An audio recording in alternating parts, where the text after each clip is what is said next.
You are about to hear a story of a kind waitress who noticed an elderly widow on Christmas Eve and made a choice that would change both their lives forever. Stay with me, because the truth about who they really were will shock you. Before we dive in, tell me where you're watching from, like and subscribe to Kindness Stories to share more kindness. Christmas Eve arrived quietly in the city, its usual sparkle dulled by gray skies and cold winds. Shops were lit, but their lights flickered against the indifferent drizzle, reflecting on wet sidewalks like fractured memories of holiday cheer. Inside the Crimson Plate, a small family-owned restaurant, Emily Carter wiped down tables with meticulous care. Her uniform was neat but worn, the cuffs frayed, the apron threadbare. Each swipe of her rag was a ritual, a way to assert control over a world that seemed determined to remind her of what she lacked. Tips had been sparse all week, and rent was due tomorrow. Her phone buzzed with messages she couldn't afford to read. She swallowed her anxiety like bitter coffee, forcing a smile whenever a customer glanced her way. Emily had learned early in life that kindness was a currency she rarely got in return. Growing up, silence had been her shield. Silence when classmates mocked her, silence when neighbors judged her home.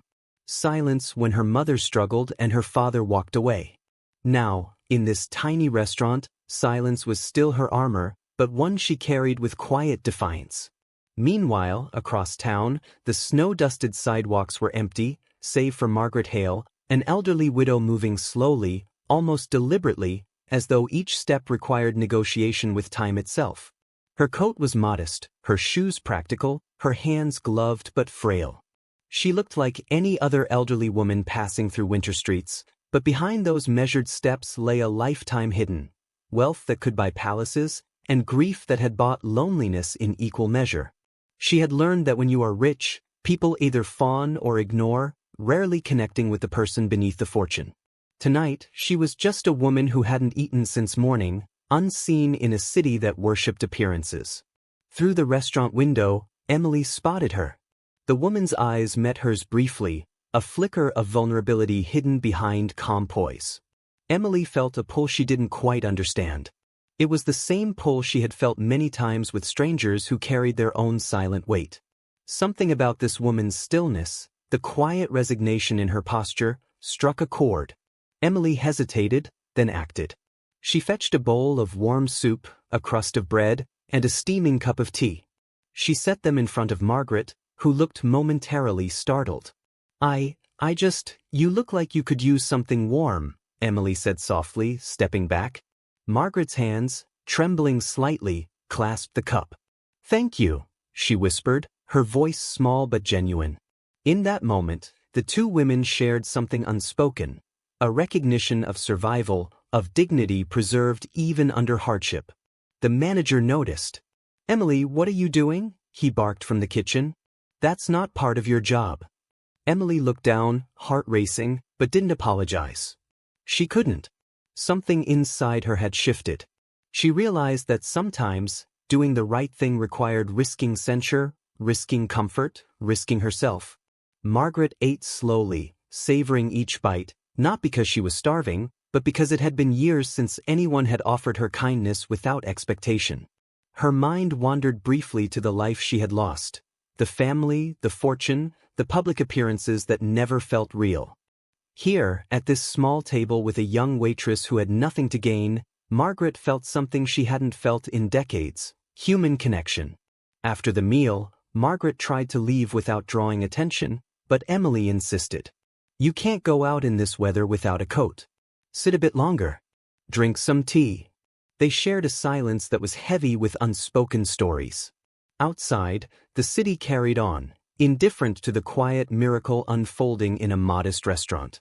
Inside, two worlds had collided, one shaped by scarcity, the other by wealth, yet both defined by hidden pain. As Emily returned to her duties, clearing tables and attending to customers, she noticed Margaret watching her. Not with expectation, not with judgment, but with curiosity, an unspoken invitation to see and be seen. Emily's heart thumped in a rhythm unfamiliar, a mixture of fear and hope. Could a small act like this really matter? Could it change anything? Or was it just a fleeting moment in two lives that had long been defined by struggle? Margaret lingered near the window, her gaze following Emily as she moved through the restaurant. She had seen people before, strangers and servants, but none had ever offered her the warmth that came without ulterior motives. She wondered who this young woman really was, what scars lay behind her determined smile, and whether life had granted her even a fraction of the compassion she now extended freely. Outside, snow began to fall gently, dusting the streets with fragile white. Inside, the restaurant glowed with warmth, the soft hum of conversation and clinking cutlery forming a backdrop to a quiet, unfolding story. For Emily and Margaret, the night had already started to shift. Foreshadowing lingered like the scent of baked bread, a collision of worlds, a test of pride, a discovery that would challenge everything both women thought they knew about themselves and each other.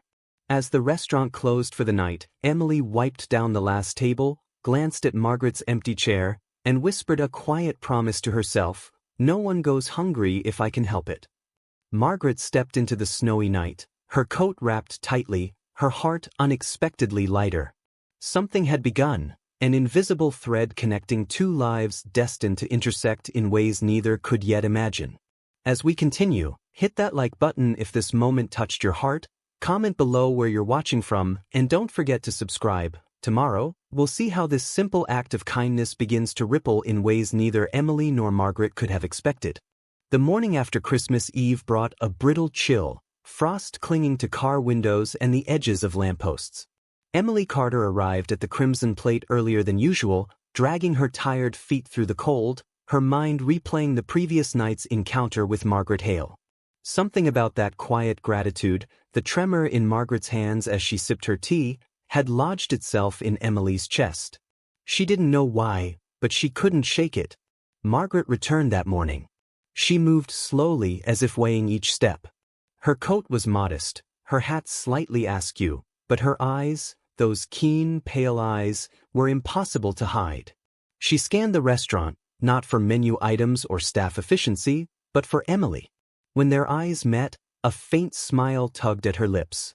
For the first time in years, someone had looked at her without pretense, without curiosity about her fortune, without the expectation of spectacle.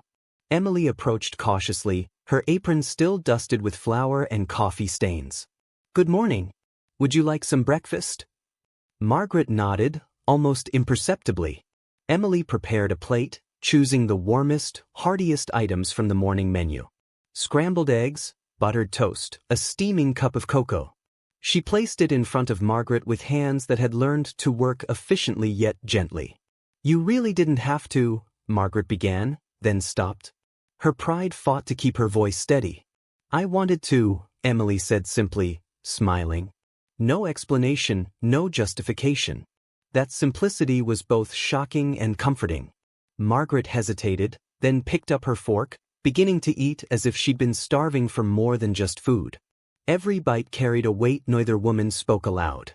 Emily could feel it, how each mouthful seemed to release a little of Margaret's internal tension. Margaret could feel it too, how someone could care without judgment, without calculation, without expectation. For Margaret, this was unprecedented. For Emily, it was quietly transformative. As Margaret ate, Emily tidied the surrounding tables, listening to the faint hum of Christmas music playing softly over the speakers. The aroma of freshly baked bread and brewing coffee wrapped around them, a cocoon from the cold and indifference outside. Margaret's gaze lingered on Emily, studying the faint shadows under her eyes, the small cuts on her knuckles from scrubbing, the way she carried herself with quiet determination despite the fatigue pressing down on her. "Are you alone?" Emily asked gently, curious but careful. Margaret paused, fork midair. She swallowed, searching for the right words. "I am," she admitted, voice low. "But I'm used to it." Emily nodded, understanding more than she let on. She too had known solitude, had carried it like a familiar coat in winter. "Then consider this a temporary company," she said with a small, conspiratorial smile. The moment was interrupted by the restaurant manager, looming near the entrance with a frown. "Emily, I told you yesterday, no freebies. Stop this before it costs us." Emily met his glare but did not flinch. "She's hungry," she said simply. The manager's scowl deepened, but he said nothing further, retreating with a muttered complaint. Margaret watched the interaction silently. She noted the courage it must have taken for Emily to defy authority for a stranger's sake. Her chest tightened, not from hunger, but from a growing admiration, a shock at the purity of Emily's actions. By mid-morning, Margaret had finished her meal. She pushed the plate away, finally feeling the warmth settle in her bones. Emily cleaned the table, careful not to disturb the fragile bubble that had formed between them. "You didn't have to do this for me," Margaret said again, softer this time. "I know," Emily replied. "But I wanted to. That's the difference." Margaret's eyes glistened. She had long hidden behind wealth, behind pride, behind the belief that no one truly cared for her as a person. And yet here was this young woman, offering everything she had without question, without knowing who Margaret really was, without asking for anything in return. As Margaret prepared to leave, Emily hesitated. "Are you coming back tomorrow?" Margaret smiled faintly. "Maybe. If you're here." Outside, the city had begun to stir. People hurried past, indifferent to the quiet miracle inside a small restaurant. Margaret stepped into the cold, the warmth of the restaurant lingering around her like an invisible cloak. She could feel a subtle shift within herself, the first glimmer in years that trust, compassion, and human connection were possible. Emily returned to the counter, her heart still racing from the encounter. She felt lighter, yet heavier, as though some invisible weight had shifted. Her small act of kindness had sparked something far beyond a simple meal. It had begun to break through the isolation that defined both their worlds. Later that evening, Margaret returned, not for food, but to stay a while. They talked quietly, sharing fragments of their pasts.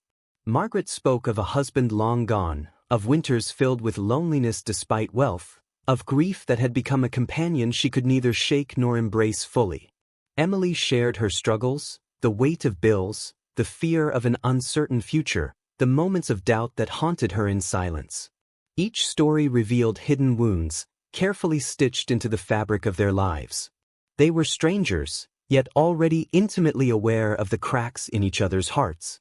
And as the night wore on, something fragile but undeniable began to form, an emotional connection born of vulnerability, trust, and the purest form of human kindness. Snow began falling outside, thick and soft. Through the window, the city lights refracted in the flakes, creating halos of color and warmth. Inside, two women sat quietly, their worlds colliding in ways neither had anticipated.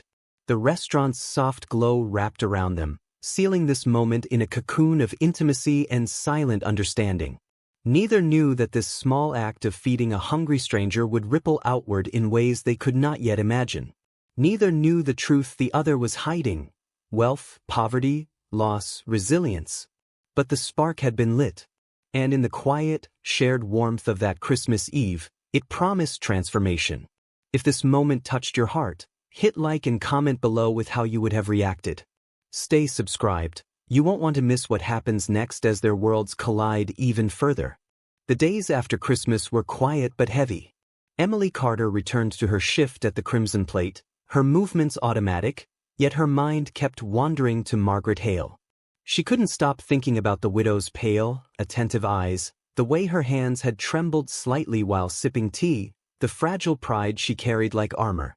Emily tried to focus on her work, wiping down tables and serving customers with mechanical efficiency, but each glance toward the empty corner by the window reminded her that Margaret might return.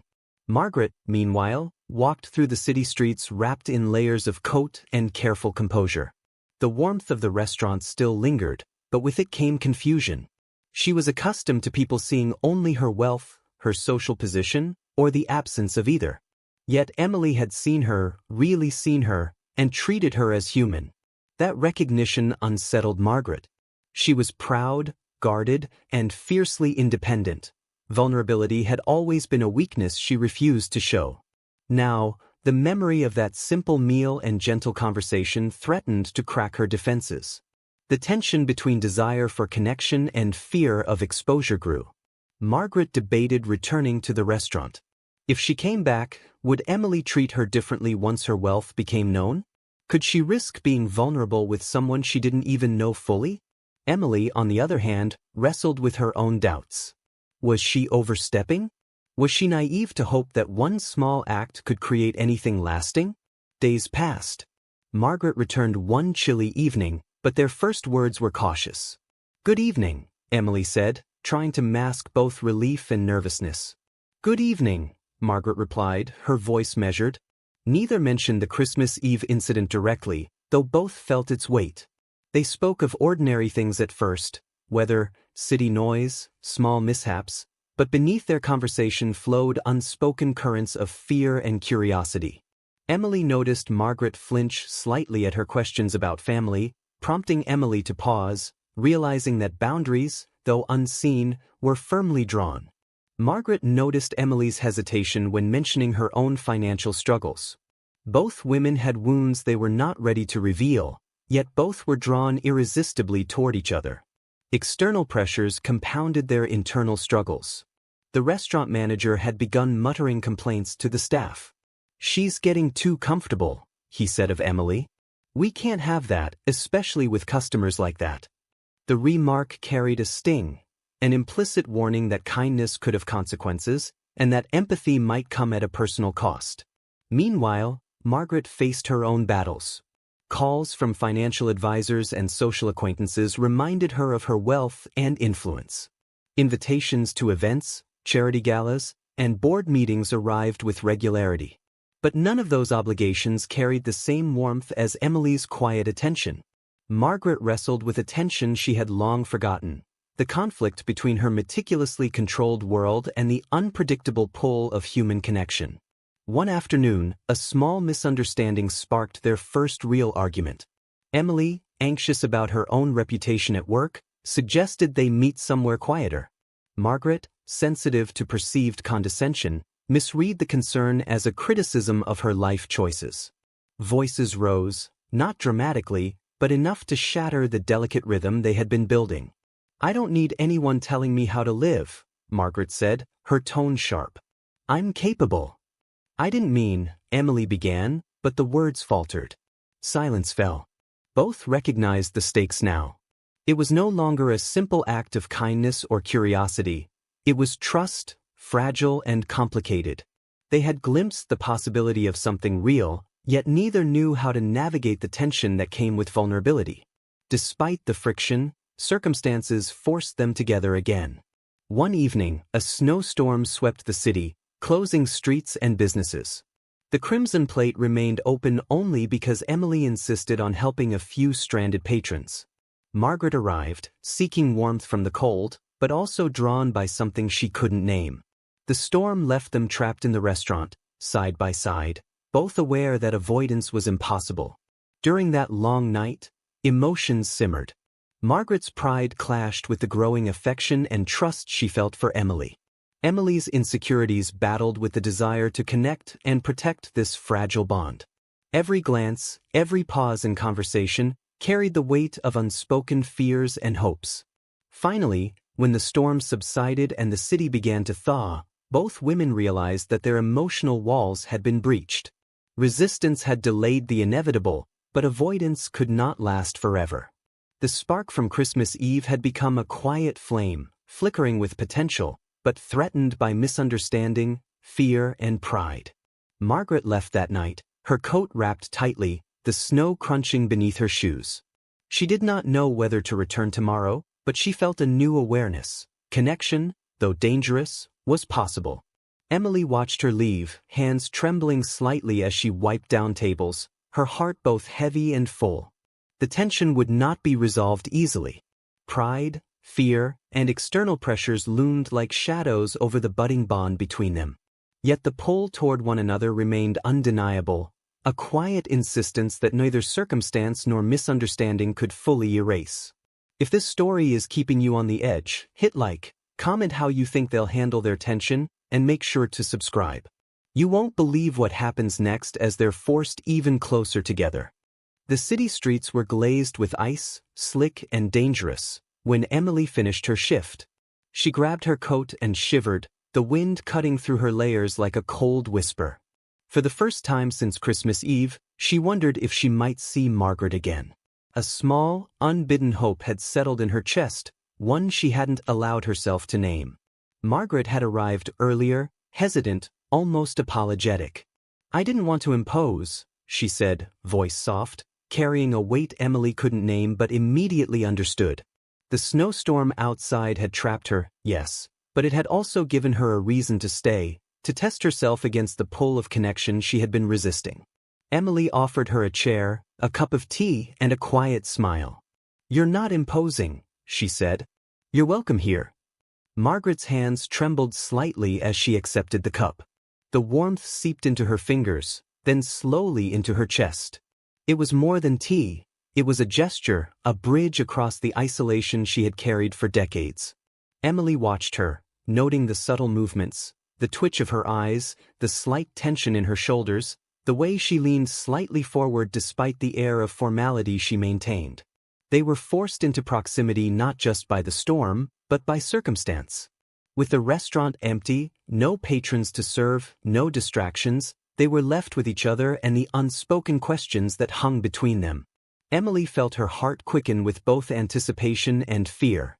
Margaret felt the same, though pride prevented her from admitting it.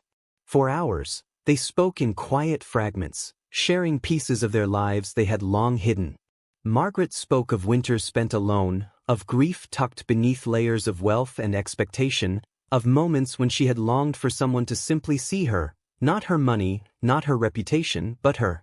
Emily spoke of her struggles, bills, exhaustion, and the lonely nights when she wondered if her acts of kindness would ever matter. Vulnerability began to take root. Margaret revealed a memory of a Christmas past, a husband long gone, his absence echoing louder in the cold. Emily shared a childhood story, a moment when kindness had been scarce, yet life had demanded generosity of her anyway. Each confession chipped away at their carefully constructed walls, revealing the humans beneath the roles they played. The storm outside intensified, a blanket of white masking the city's chaos. Inside, warmth and light enveloped them, a cocoon of intimacy. Silence between them was no longer uncomfortable. It was a shared space, a pause that allowed emotion to settle and hearts to adjust to one another's presence. At one point, Emily noticed Margaret's gaze lingering on her, soft and uncertain. "You always do this," Margaret said quietly. "You care for people you barely know." Emily looked down, embarrassed, yet resolute. "I don't always know why. Maybe it's because I understand what it feels like to be overlooked." Margaret nodded slowly, the words settling between them. It was the first acknowledgement of mutual understanding, the first crack in the armor Margaret had worn for so long. She realized that vulnerability wasn't weakness, it was connection. Hours passed. Teacups emptied, and the storm showed no sign of letting up. They shared stories, laughter, even tears, small revelations that created an invisible thread linking their hearts. Margaret's pride softened. Emily's guardedness waned. Then came a pause, a moment pregnant with possibility. Margaret's hands, once tightly folded, now rested openly on the table. Emily mirrored the gesture, tentative but willing. Their eyes met, and for the first time, they allowed themselves to truly see one another, not as a waitress and a widow, not as poor and wealthy, but as two people who had survived, and were now beginning to heal. The storm eventually subsided, leaving a thin layer of frost across the sidewalks. They both knew the moment would end soon. Life outside the restaurant would demand its return. Yet something had shifted. A fragile bond had formed, one built not on circumstances or expectation, but on honesty, compassion, and shared humanity. Margaret stood to leave, her coat wrapped tightly. She hesitated, then spoke, her voice barely above a whisper. "Thank you for seeing me." Emily smiled, a soft, knowing smile. "I think we're seeing each other now," she said. Outside, the city resumed its rhythm, indifferent and relentless. But for Emily and Margaret, a quiet transformation had occurred. They had been forced into proximity, yes, but it had allowed them to uncover parts of themselves that had been long dormant. Vulnerability, trust, and tentative affection had begun to blossom, creating a connection neither could ignore. And yet, shadows lingered. Margaret's pride, Emily's insecurities, and the looming pressures of the outside world threatened to unravel the fragile thread they had begun to weave. The emotional stakes had risen, and both knew that the next encounter could either strengthen or shatter the bond forming between them. They parted with a glance, a small acknowledgement of what had been shared and what remained unsaid. Neither could predict the future, but both were changed, carrying within them the awareness that kindness, connection, and courage had the power to reshape even the most isolated lives. The days after the snowstorm were quiet but tense. Emily went about her work at the Crimson Plate, yet her mind was tethered to Margaret Hale, who had not returned. The fragile bond they had nurtured during the storm now felt suspended in uncertainty. Emily wondered if pride, fear, or misunderstanding had driven Margaret away, or if the outside world, the obligations and expectations that always seemed to surround Margaret, had pulled her back into a life Emily could never touch. Margaret, in her stately apartment overlooking the city, sat by a frost-coated window, sipping tea and wrestling with her emotions. She had spent her life controlling everything: wealth, reputation, appearances. Yet this young waitress had touched something that no amount of money could buy: a human connection built on trust, empathy, and genuine care. Margaret's heart longed to reach out, but pride whispered that vulnerability was dangerous, that affection carried the risk of betrayal. Meanwhile, whispers had started to circulate. A patron who had observed Emily helping Margaret on Christmas Eve mentioned it to the restaurant staff, painting the story in small exaggerations. Soon, the tale reached the management, who viewed it as a liability.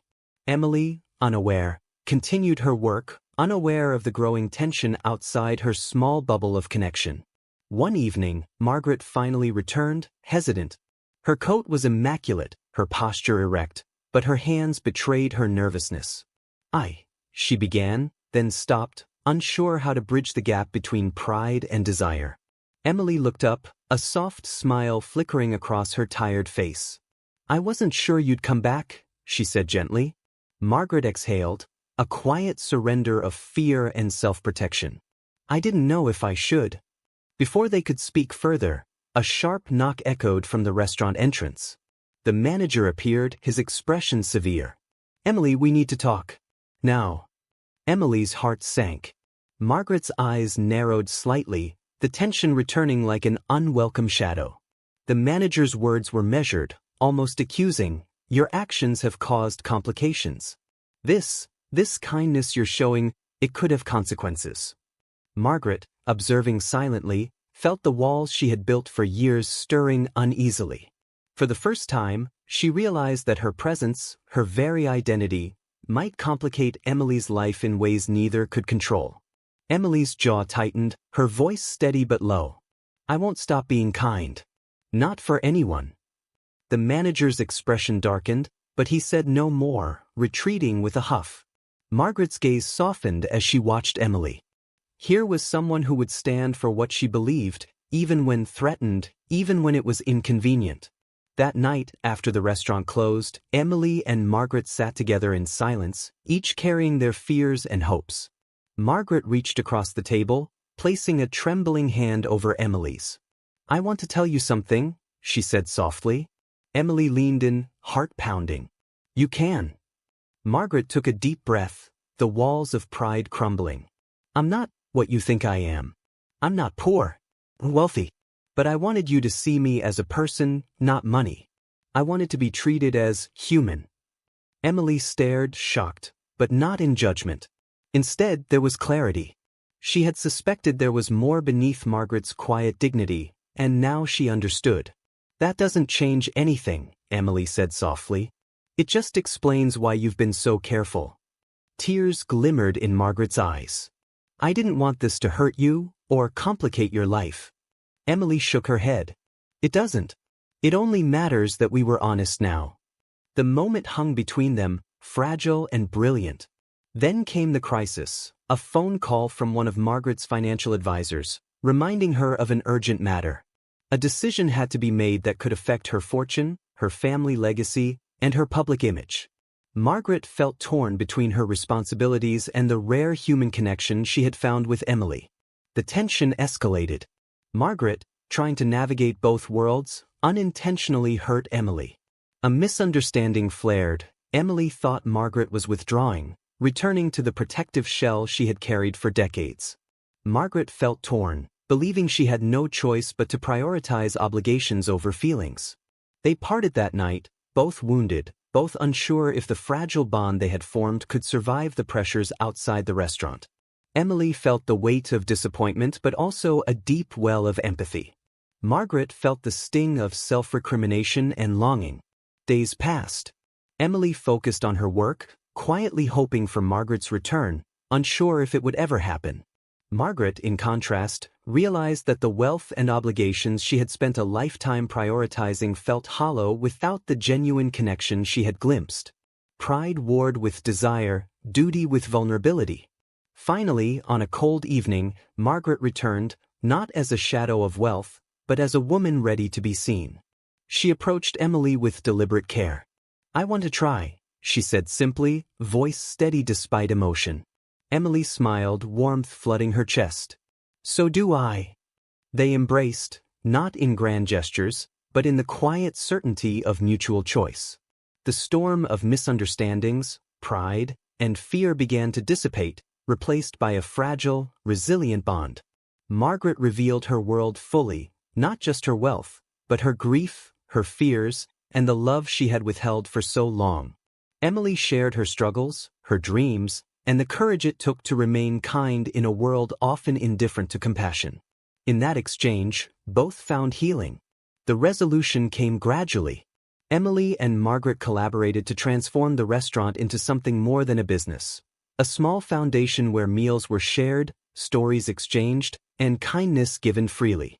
Wealth, once isolating, became a tool for connection. Scarcity, once consuming, became a lesson in courage. As the final scene unfolded, snow fell gently outside, mirroring the first Christmas Eve when their worlds had collided. Inside, laughter and conversation filled the restaurant. Patrons came and went, some wealthy, some struggling, all united by warmth and compassion. Emily and Margaret shared a quiet smile across the room, a recognition that the journey had not been easy, but it had been transformative. The story closed with a symbolic echo, the warmth of a shared meal, the courage to be vulnerable, and the realization that kindness, given freely, has the power to change lives. Both women had confronted their deepest fears and allowed themselves to be seen. In doing so, they had found not only connection, but purpose. If this story touched you, hit like, comment your feelings below, and subscribe for more stories of courage, compassion, and transformation. Share this with someone who needs a reminder that kindness always matters.